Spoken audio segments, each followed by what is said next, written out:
Hola, soy Titi Y yo, Matías, y juntos hacemos Espacio Podcast. un lugar donde podrás encontrar información importante, extra folleto y que te va a ayudar un montón en tu repaso de escuela sabática el sábado con tus amigos. Hola a todos, bienvenidos a un nuevo trimestre de Espacio Podcast. Estamos en un nuevo trimestre, ya ha pasado tanto tiempo, hace tanto tiempo que no conversábamos, hace tanto tiempo que no nos encontrábamos en este espacio podcast. Sean bienvenidos. Titi, dale un saludo a la gente a este nuevo trimestre, dale una bienvenida, todo lo que hay que hacer. Bienvenidos. Oye, qué genial. Estamos iniciando un nuevo semestre, un nuevo... Trimestre. Eso, gracias. Trimestre y un nuevo folleto, Mati. Qué maravilloso. Oye, interesante el nuevo folleto que habla de los pactos. ¿Saben lo controversial que es este tema? ¿Saben lo importante que es también entender cuál es en el pacto que estábamos? ¿Cuáles son los dos pactos? ¿Qué es el pacto antiguo? ¿Qué es el nuevo pacto? Todos esos términos vamos a estudiarlo en este trimestre. Me pareció muy intenso el estudio esta semana. Me pareció muy interesante y a la vez me pareció muy entero, muy completo, porque al final es como que la semana respondió casi todas las preguntas, ¿no? Yo digo, ¿y qué va a pasar esta otra semana? Vamos a maravillarnos, vamos a sorprendernos. Pero es interesante que lo estemos estudiando porque aquí da mucha respuesta a muchas cosas que ignoramos de repente como creyentes. Así que vamos a estudiar estos dos pactos o este antiguo y nuevo pacto, qué significan los pactos, qué son los pactos, estas promesas que hace Dios con el hombre. Y vamos a estudiar dentro de la Biblia, fuera de la Biblia. Y como siempre con datos interesantes. Ahora se están dando cuenta ya que hay música nueva. Vamos a tener una organización diferente, una imagen diferente. Pero somos los mismos con el espíritu lindo de poder estudiar esta institución formal de la escuela sabática, que es más importante que la formal, dice Ellen White. Y con ustedes que ha alcanzado estos límites impresionantes que sabemos que se viene aún más. Así que gracias por compartir con nosotros este nuevo trimestre. Sean bienvenidos a este nuevo folleto sobre los pactos, a este nuevo trimestre que vamos a disfrutar en podcast, como siempre en nuestras plataformas de Spotify, Escuela Sabática, Espacio Joven, también en nuestro Instagram, Ministerio Unión Chilena, Ministerio Joven Unión Chilena, como también en el folleto de Escuela Sabática para Jóvenes. Ustedes pueden encontrar el código QR que los va a mandar a la página de Espacio Joven, ahí donde pueden encontrar un montón de material. Ahora viene la sección Inicio. Oye, Mati, qué bendición todo esto, ¿cierto? Bueno, antes de ya darle con el folleto, voy a dar algunos avisos y los comentarios que tenemos respectivos de esta semana. Primero, mañana, 3 de abril, hay un culto de adoración de Escuela Sabática y Culto Divino que se llama Una Actitud Adventista por el pastor Juan Fernández. Y esto lo va a transmitir la IAC de Chile y Nuevo Tiempo Chile, así que estemos atentos si queremos participar de este bonito culto. También va a haber un concierto de Semana Santa en Chile 2021. Estoy emocionada porque igual el 3 de abril, si no me equivoco, entre las 7 y las 9, bueno, dependiendo de dónde sea, va a haber un concierto, así que tienen que estar atentos a todo lo que tenga que ver con Ministerio de Música Adoradores Unión Chilena. Otro evento más, revisen la revista Acción Joven del segundo trimestre del 2021, está para descargar en adventista.st, Acción Joven, y el pastor Carlos Campitelli estará a cargo de un GP de Adoradores Chile, así que están todos cordialmente invitados. Finalmente, Mati, descargué una aplicación que hizo Nuevo Tiempo, está súper buena, está súper chida, como dicen en otros lugares. Se llama Héroes 2, el juego de la Biblia, y está altamente recomendado. Yo en serio me divertí mucho respondiendo algunas preguntas, estaban muy buenas, con personajes bíblicos, todo, y preguntas bastante interesantes. Bueno, la gamificación ha llegado a nuestros jóvenes adventistas.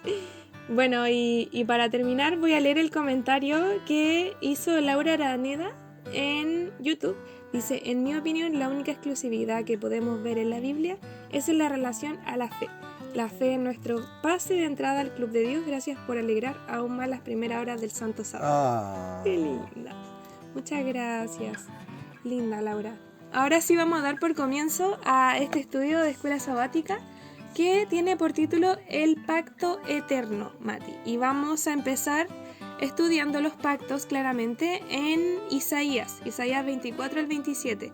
Los adultos estuvieron estudiando Isaías el trimestre pasado. Sí. Sí, es cierto. Y ahora lo vamos a estudiar nosotros. ¿Por qué? Si uno se pregunta así, ¿por qué pusieron tantos capítulos al principio? Pero es porque es una unidad temática. Y lo más importante, así como los versículos más importantes serían Isaías 24, el 5 y el 6. Estos dos versículos se aparece el tema del pacto de juicio y de bendición. Así que esos son de los que más vamos a hablar, y especialmente en los últimos días esto se puede ver cuando el Señor finalmente triunfará sobre el mal, Mati. Este va a ser nuestro tema en común. Primero comienza con un pasado remoto que incluye el pacto eterno, después continúa con la tierra, con una serie de pactos como con Abraham, Noé, Israel, David.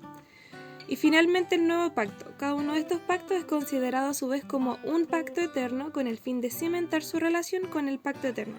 A través de estos pactos Dios decidió ir revelando progresivamente el plan de salvación, tal como lo concibió en su mente y en su corazón antes de los tiempos de los siglos. Bueno, el propósito de estudiar todo esto es darle un vistazo amplio porque creo que va a ser nuestro estudio de todo el semestre, entonces... Trimestre. Perdón, me cuesta. La Titi está traumada con la universidad. No es cierto. Bueno, va a ser un estudio así del trimestre, así que vamos a comenzar ya con esto. Así que vamos a pasar a la siguiente sección. ¿Cómo? No vamos a pasar a ninguna siguiente sección. Ahora el Mati viene con los datos.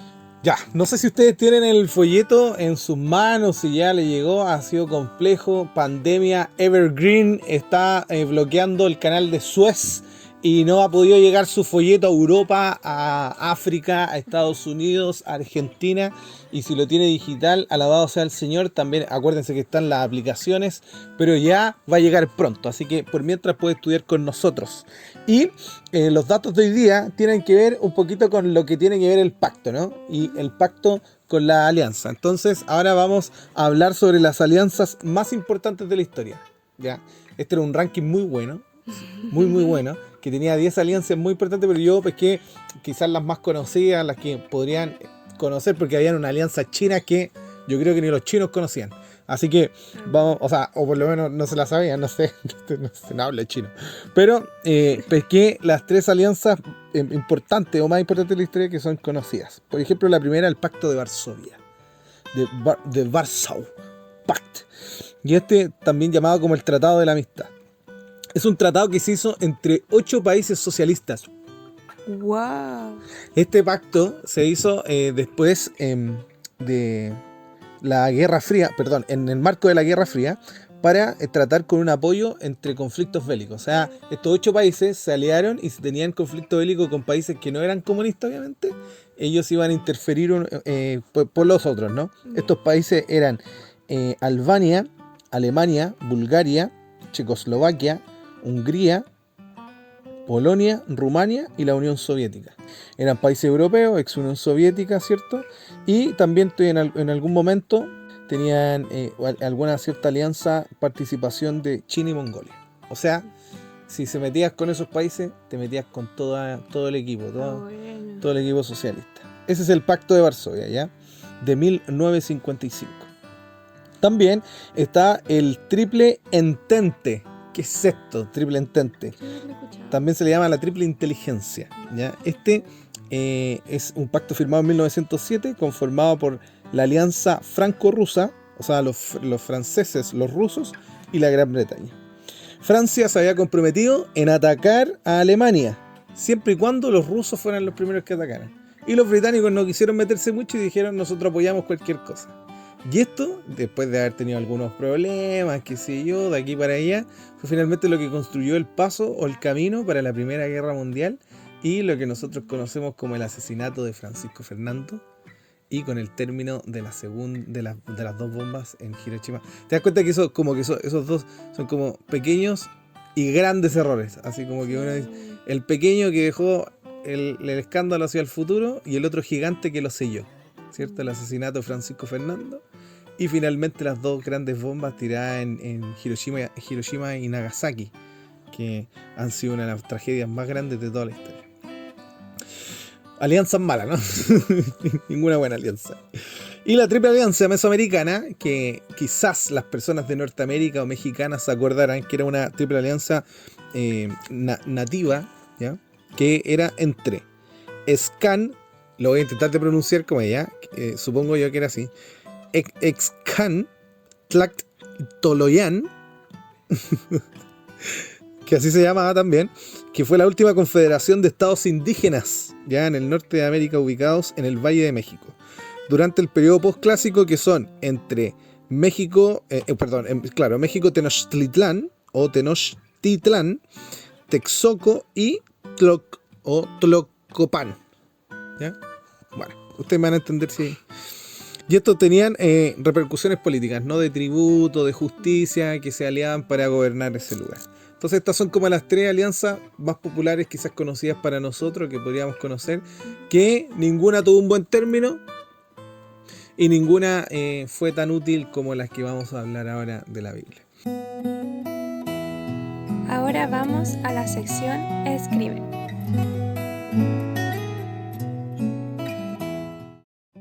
En la sección Escribe, como siempre, vamos a comentar el texto bíblico de esta semana.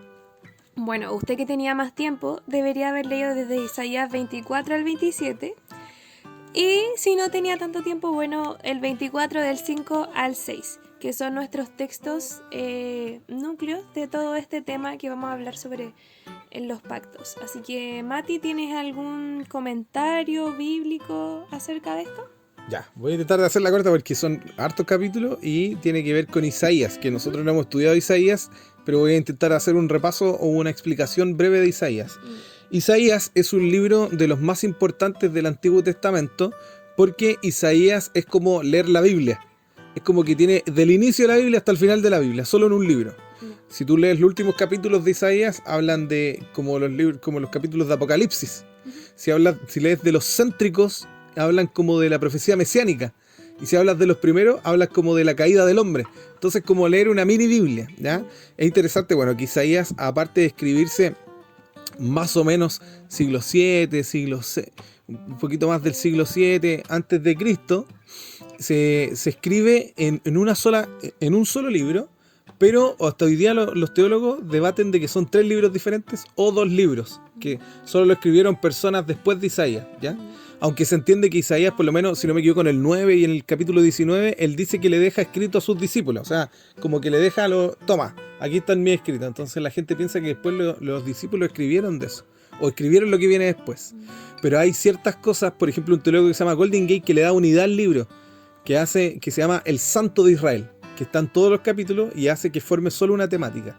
Es solo que si tú lees, por ejemplo, hasta el capítulo 39... tú te das cuenta que está hablando de una cosa, que es la sección que nosotros estamos leyendo ahora. Hasta el capítulo 39 está hablando de la condenación de Israel con el asedio asirio y el exilio babilónico, el que viene, ¿no? A todo esto igual Isaías casi o como contemporáneo a Ezequiel, Jeremías, a Ezequiel, Jeremías y a Daniel. Ya Daniel, yo creo que Daniel tiene que haber nacido después, pero Daniel también estaba vivo cuando estaba vivo Jeremías, y incluso Daniel estudiaba a Jeremías, ¿no? Eso aparece en el capítulo 9 y 10 de Daniel. Entonces, cuando nosotros leemos a Isaías, es uno de los profetas que tiene una vida de profeta más extensa en el Antiguo Testamento, uno de los libros quizás más importantes y uno de los más controversiales. Entonces, los teólogos le dicen el proto-Isaías del 1 al 39 porque como que habla de una cosa. Entonces tú lees de repente el 40 y es como que Isaías se saltara, no sé, 100 años en el futuro y ya están libres de los babilonios. Entonces dicen, no, este otro libro que lo escribieron otras personas, los discípulos de Isaías.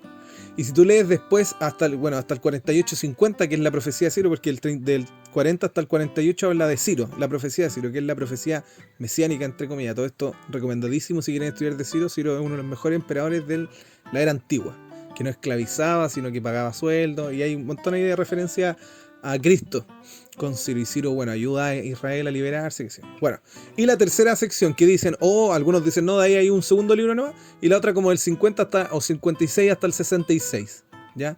Que es la final, que habla de la escatología, el tiempo del fin como Apocalipsis, muy similar a Apocalipsis. Entonces, cuando tú lees Isaías, tienes que tomar en la consideración que tú estás leyendo mucha profecía inmediata, mucha profecía para los que están viviendo ahí, pero también hay mucha profecía futura. Mucha profecía que le dice la teología escatológica, o sea, profecía de segundo cumplimiento escatológica, ¿ya? Que hay mucha profecía que se cumple en Jesucristo, pero después se vuelve a cumplir con el tiempo. Cuando Joel 2.28 dice, en aquellos días derramaré el Espíritu, y en el tiempo de Joel hay evidencia que se cumplió esa profecía. Pero ¿y Pedro? Pedro dice, ahora entiendo que esto tiene que ver con la profecía de Joel. Y cuando desciende en el Pentecostés el Espíritu Santo, que Joel dice, y derramaré mi Espíritu, y uno dice, pero ¿cómo entonces? ¿Qué significa esto? ¿Cuándo fue? Y nosotros sabemos que también esa profecía tiene una implicancia significativa del tiempo del fin. Claro. Entonces, cuando tú lees Isaías, tienes que pensar en esas cosas, ¿ya? Por eso Isaías de repente uno dice, oye, pero ahí está hablando como que del tiempo antiguo, ¿no? El asedio asirio, y como que no entiendo. Entonces, cuando tú lees Isaías, y voy a intentar de leer porque hice un resumen de los capítulos, ¿ya? Por ejemplo, el 24 habla de la maldad de la tierra y que ha sido consumida por la vanidad. Entonces vendrá la prevaricación. Ese es cuando como que Isaías es bueno porque dice los pecados, la vanidad. Así en vez de decirte pecado por pecado, todo como que lo llega a resumir a la vanidad, ¿cachai? También serán castigados por incluso hasta en los ejércitos de lo alto, dice. Interesante. Después el 25 habla de que es Dios el que hace todo esto, pero es Él el que también es el refugio de los necesitados. Entonces empieza a tornarse, ¿cierto? Y ocupa una cita muy linda que está citada en Apocalipsis. Enjugará Dios toda lágrima. También, bueno, habla que este es nuestro Dios, que nos gozamos en su salvación y así a su vez, este también destruirá a los malos. O sea, hay que entender que este mensaje del Evangelio, todos entendemos, ¿no? Que Dios es amor, que Dios es gracia, ¿cierto? La salvación es gratuita, pero no podemos quitar del Evangelio que hay destrucción, porque Salmos decía, bueno, estaba la lección, ¿no? No estaba la lección, un libro que leí. Que Dios, no hay injusticia en Dios. Entonces entendemos que si Dios salva a los que quieren ser salvos o que aceptan su salvación, también tenemos que entender que hay una retribución para los que no la aceptan, ¿cierto? Que es la condenación eterna. Bueno, dice, nos gozamos en su salvación y a su vez destruirá a los malos. 26, como resumen, dice, guardarás en completa paz en quien confía en él, ¿cierto? Dios entonces cuidando a los suyos. El camino de justo es de Dios también, dice este libro. Aunque se muestre generosidad, el malvado aún así no lo acepta. Entonces ahí está el contraste, ¿no? Para esto no existe la resurrección, entonces puedes hablar de la resurrección, pues. Está hablando del tiempo del fin. Y al final dice, levantaos todos los moradores del polvo, hablando de la resurrección. Para finalizar con el capítulo 27, que parte diciendo que va a castigar al dragón, que también lo compara con Leviatán. O sea, está hablando de la caída final del mal. Y eso está en Apocalipsis, ¿no? Apocalipsis 19, 20, la caída final del mal. Nadie puede contra él, dice el capítulo 27. Y la raíz será juzgada, pero dice que va a ser perdonado Jacob en ciertos días cuando llegue esta raíz, este vástago que va a ser pisoteado. Y va a haber desolación.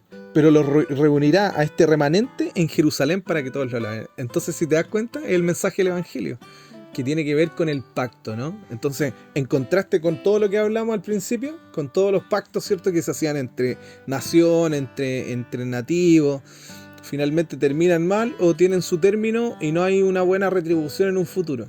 En cambio, nuestro Dios tiene un pacto eterno con su gente, que es, a pesar de que tenías que morir, yo te doy vida. Y eso sí, significa el todo del hombre, ¿no? Que el hombre tiene la oportunidad a pesar de que no se la merece. Bueno, eso nomás voy a decir, Tito. Tranquilos, yo tampoco voy a decir mucho. A mí me llamó la atención los textos que destacaron más, que son el 5 y el 6 de Isaías 24, que decía: la tierra ha sido profanada por sus habitantes, porque han transgredido las leyes, han falseado el derecho y han quebrantado el pacto eterno. Habla así netamente de nosotros, que no aceptamos este pacto con el Señor y transgredimos la ley, que es lo que que es bueno, esta disyuntiva que tenemos con el Señor, que prácticamente nosotros somos los que transgredimos este pacto, que el Señor siempre está con nosotros, pero nosotros le damos la espalda muchas veces. Esto es lo que me llama la atención. Y dice: por esta causa una maldición ha devorado la tierra y los que la habitan son culpables. Por esta causa han disminuido los habitantes de la tierra y quedan muy pocos seres humanos. Yo encuentro que Isaías igual es un poco complejo de leer, como tú lo decías en un principio.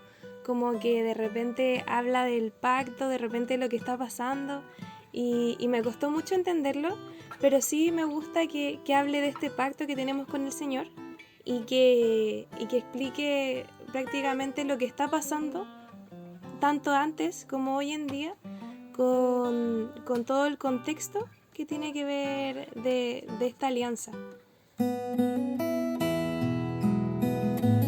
Ahora viene la sección Enfoca. El Señor, yo siento que es el mejor profesor que uno puede tener, porque Él no solamente se queda con los métodos de enseñanza que tienen algunas personas, sino que las aplica todas. Uno que está estudiando pedagogía, me doy cuenta que el Señor sí ocupa las mejores formas de enseñanza, y una de las mejores formas de enseñanza siempre ha sido el ejemplificar. Y una forma de ejemplificar este compromiso que toma el Señor con nosotros, esta relación que el Señor hace con su pacto y con nosotros, y que nosotros no merecemos, pero el Señor quiere tener con nosotros. Ejemplos de estos son la vid y sus ramas. El Señor habla de que Él es la vid, nosotros somos las ramas, ¿cierto? Y que estamos conectados con Él. Otro ejemplo es: como dueño cuida su viña. Jehová dice: yo Jehová la guardo, a cada momento la regaré. El Señor siempre se ha preocupado tanto por nosotros, y este es un ejemplo que nos da, que es como un dueño cuida su viña, que siempre está en constante preocupación por nosotros. Otro ejemplo es de esposo y esposa, y esto lleva a un contexto mucho más íntimo, que el Señor no quiere ser solamente alguien que nos cuide, sino alguien que esté constantemente con nosotros, que comparta su tiempo, que viva con nosotros, que nosotros lo hagamos parte de nuestro vivir. Y de padre e hijo, yo siento que este es como el más brígido, porque uno puede elegir las demás cosas, como que puede elegir ser esposo de alguien o no ser esposo, pero ser padre e hijo, como que uno lo es, y como que uno no puede estar diciendo no soy su hijo, como que es algo definitivo. Me gusta que tome ese ejemplo, y también me gusta cuando dice que aunque una madre se olvide de su hijo, yo no me olvidaré de ti. Me gusta que el Señor siempre busque esta relación con nosotros, los seres pecadores, que nunca lo hemos merecido.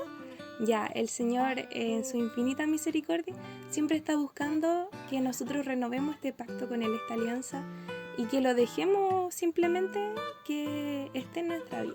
Me llama la atención que todo igual son alianzas, porque Sí, si tú cuidas los pámpanos, cuidas las viñas, es porque estás en un trabajo, o sea, hay un contrato de trabajo, o un trato de, puede ser una herencia, o puede ser tu mismo terreno, ¿cierto? Que tú vas a trabajar para eso, para mantenerla y cuidarla, que requiere todos sus cuidados la viña, ¿no? De podar, de regar, de que quede al sol, porque si no le llega sol, la uva no sale dulcecita, por los que no sabían, cuando la uva está al solcito es muy dulcecita.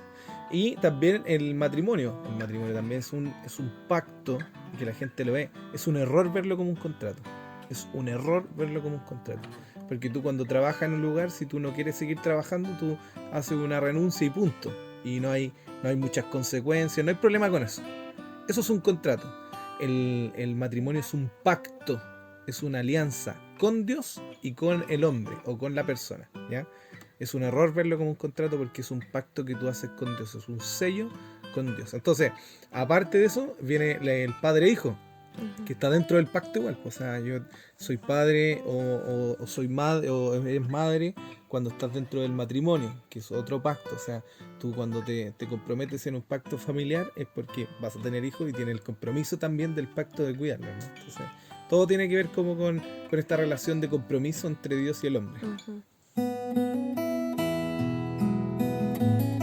Ahora viene interpreta. Bueno, en Interpreta nosotros vamos a comentar este pacto de gracia que tenemos con el Señor y que de repente se entiende como un pacto y después el segundo pacto. Queremos clarificar lo que tiene que ver con este pacto eterno, que es un pacto de gracia que el Señor nos dio a toda la humanidad. Que todo comienza en la creación, ¿cierto? En la creación todo iba perfecto hasta que pasó el gran error, ¿cierto? Que nosotros quisimos dejar este compromiso con el Señor y elegimos vivir sin Él.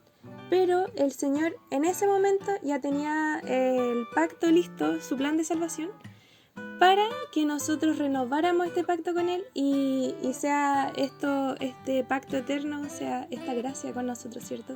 Que podamos estar de nuevo con Él. Entonces, ¿cómo es la cosa? Primero está el pacto de la creación. Después hay otro nuevo pacto, es el pacto de tras la caída que hace el Señor, que les dice lo del Cordero, que Él iba a ser propiciatorio, ¿cierto? Que no iban a morir, que más adelante Él iba a pagar por esto.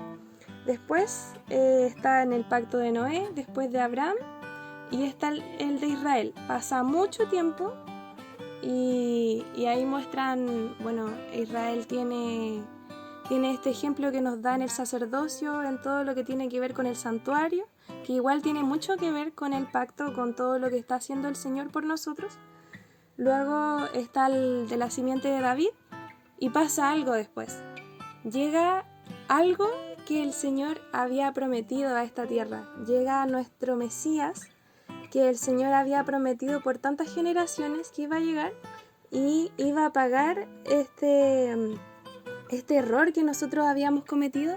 Él lo iba a pagar por nuestros pecados para que nosotros pudiéramos acceder a esta gracia. ¿Qué pasaba en ese momento? Teníamos que dejar de sacrificar los corderitos, ¿cierto? Y ahora solamente nos quedaba aceptar este sacrificio tan maravilloso que hizo el Señor, que ya estamos viendo en Semana Santa. Y se puede considerar de repente como un nuevo pacto histórico, pero si te das cuenta, este pacto siempre fue el mismo desde el principio hasta el final. Solamente que fueron como acciones que fueron delimitando diferentes etapas de este pacto. Solamente que el pacto siempre fue el mismo. El Señor siempre nos prometió lo mismo y hasta ahora es exactamente el mismo. No sé si se entiende, Mati. Sí, muy bien. El hecho del pacto es que está en toda la Biblia, o sea, está lleno de pactos. O sea, más que lleno, hay variados pactos que en realidad se hace como la misma promesa, entre comillas, ¿cierto? O va hilada, pero con distintas personas en distintos contextos. Exacto. Entonces, está el primero, ¿cierto? Con Adán y Eva, que no aparece, pero entendemos que algo hay porque de repente en Génesis 3 ya están sacrificando animales y están ocupando pieles, ¿cierto? ¿Y de dónde salen esas cosas? O sea, no se reveló, no se escribió, pero se entiende que algo pasó. Después viene el pacto noásico, que es el pacto con Noé, que también hay un pacto, ¿cierto? En donde incluso hace poquito, el año antepasado, o sea, que siempre me cuesta decir, o el año pasado, porque el año pasado no se ocupó, pues fue inútil, entonces digo, no, pues no fue el año pasado, fue antes, como...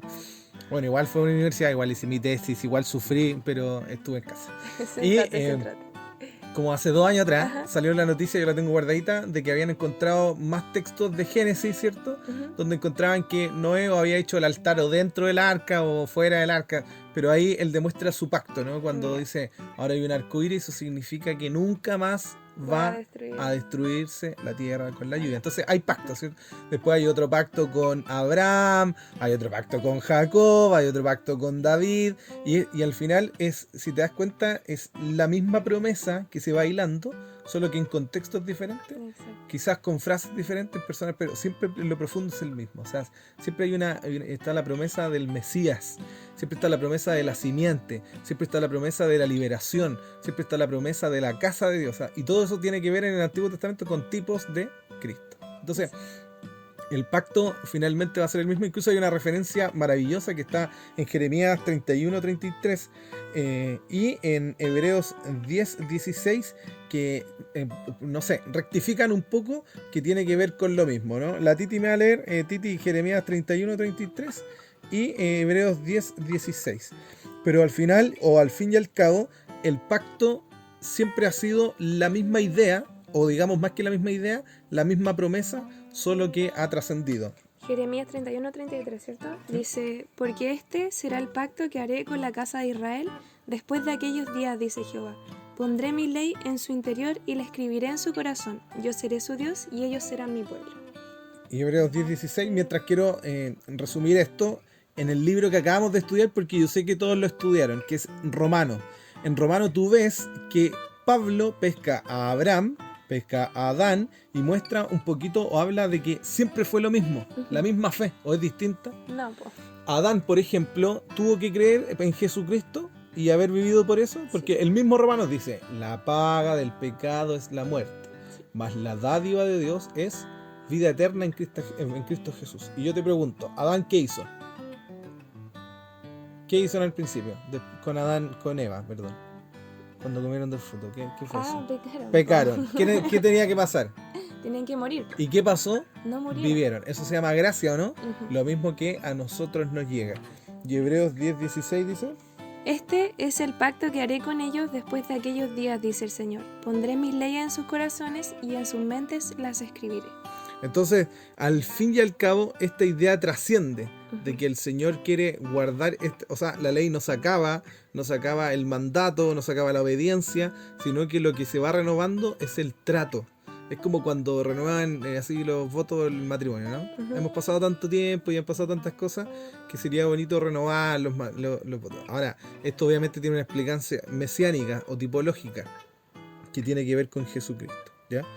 Y el otro tema importante es la ley, y quiero hacer referencia para que la gente pueda verlo en sus casas, el debate de Doug Batchelor con, no me acuerdo, tú lo viste el nombre, ¿no te acordás, Karen? Pero habla del sábado, ¿cierto? Habla con este teólogo que hay un debate ahí, Doug Batchelor hace una buena exposición, después este otro caballero como que nos pilla por sorpresa, ¿cierto? En el debate, y habla sobre los pactos, el pacto antiguo y el pacto nuevo.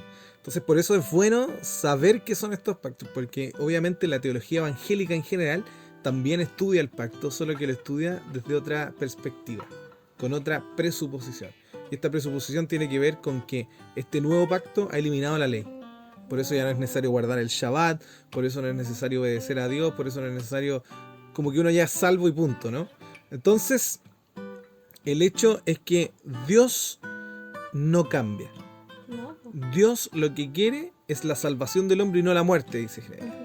Dios lo que quiere es que el hombre acepte este trato, este pacto, esta alianza, y dar todo el beneficio para el hombre, lleno de promesas. Que hay un capítulo del folleto escolástico que habla de las promesas, muy bonito, de las promesas, ¿cierto?, que vienen con este pacto, y que entienda que todo viene a beneficio del hombre. Porque si fuera todo a beneficio de Dios, Jesucristo no hubiera venido a sufrir tanto esta Semana Santa, ¿cierto? Me gusta cómo lo ejemplifica Juan el Bautista. Que Juan el Bautista, cuando llega el Señor, dice, preparen el camino del Señor. Un día Juan pasa la antorcha al Señor mismo. Este es el Cordero de Dios que quita el pecado del mundo. Finalmente el Mesías ha llegado, le dice.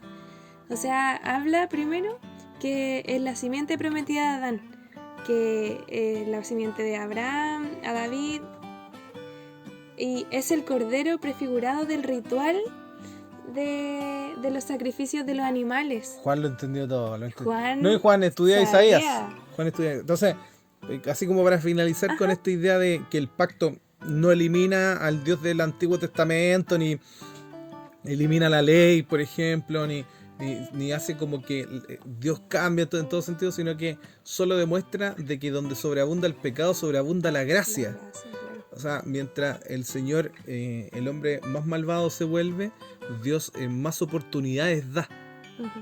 porque más lo necesita. Pero eso no significa que eso no tenga un límite. Lo que pasa con Sodoma y Gomorra, lo que pasó con Génesis, lo que va a acontecer en poco tiempo. Me gustó una cita que publiqué, que con esto termino, ¿Sí? que es de Thomas Watson, que dice: algunos admiten que Cristo es su abogado para defenderlos, pero no su rey para gobernarlos. Entonces el pacto tiene que ver mucho con esto, que tú aceptas a tu Dios como tu defensor, pero también como tu gobernador. Y por último, aplica.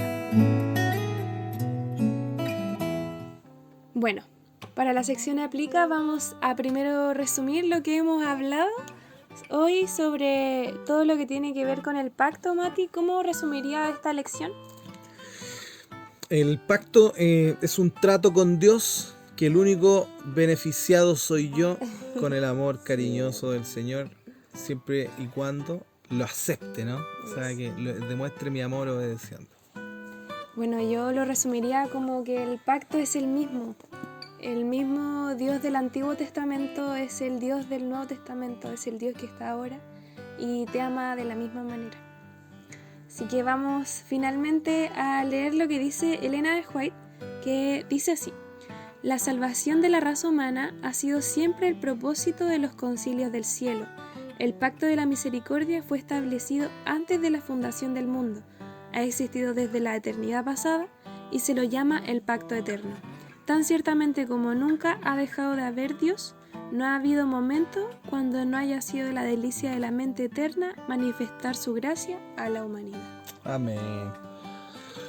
Bien, ha finalizado el primer capítulo de este nuevo trimestre. Oye, muy formal, para que entiendan que aquí yo estoy con corbata. No, mentira. Por primera vez no estamos acostados. Shori Shala. No, mentira. Pero igual la pasamos bien, solo que ahí dándole más estructura, intentando profesionalizarlo más y que ustedes también puedan disfrutarlo de diferentes formas. O sea, entiendan de que el folleto es muy multifacético. Sí. Tiene hartas secciones, tiene mucho de lo que ustedes pueden abordar, mucho de lo que pueden reflexionar y no solo leer quizás preguntas-respuestas, sino que pueden enfocar, escribir, analizar, pueden contextualizar, incluso hasta hacer apologética. Entonces, disfruten este folleto, tan bonito que está, tan bien preparado. Ya, bueno, hubo un desfase el trimestre pasado, pero ya ahora nos arreglamos, así que espero lo disfruten con nosotros. Recuerden compartir este material, entrar a la página Ministerio Joven Unión Chilena, o Ministerio Joven Chile, parece que se me olvidó la página. Perdón, justo le estaba agradeciendo en la semana que sobrepasamos los 13.000 usuarios. Entonces, les invito a que compartan el material en sus redes sociales, comenten, manden saludos. Nosotros vamos a estar saludando a la gente que nos salude y también puedan estudiar todos los días su folleto de escuela sabática. Lettering, quiz, punto clave, resúmenes, inverse, espacio podcast, también un resumen por el quiz, lo dije, por el pastor Campitelli y así un montón de material más. Saludos a todos, a los hermanos de Argentina que nos han mandado harto cariño, hartos saludos, los queremos un montón. También a la gente de Chile, a la gente de Interamérica que siempre está compartiendo el podcast. Y esta otra semana, el 10, voy a estar en Interamérica haciendo una charlita ahí para los universitarios. Así que el Señor les bendiga. Nos escuchamos en un nuevo espacio podcast. La lección de esta próxima semana se llama Las definiciones del nuevo pacto. Nos escuchamos en un nuevo espacio podcast. ¡Chao! ¡Chao!